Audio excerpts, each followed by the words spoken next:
With back to school season right around the corner, more school districts are expanding online learning programs. And with open enrollment starting this year, you can expect to see some more online learners. 12 News reporter Cale Chapman spoke with educators about how growing online learning during open enrollment could change Kansas classrooms. It's a story that's new at 9.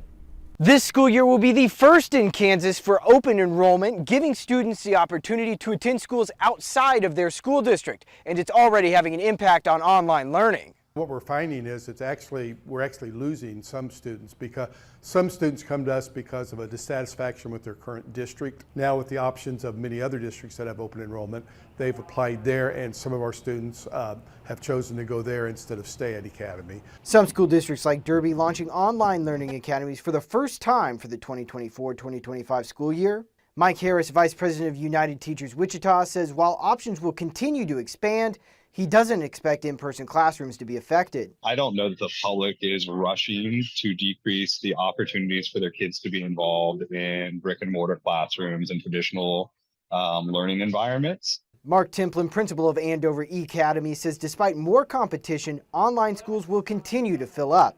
The students may be involved in some type of athletics or activity that schools don't offer. And some students just like learning virtually and not dealing with all of the things that they might have to deal with in a traditional brick and mortar school. Plus colleges are going more and more to virtual education. In Wichita, Cale Chapman, 12 News.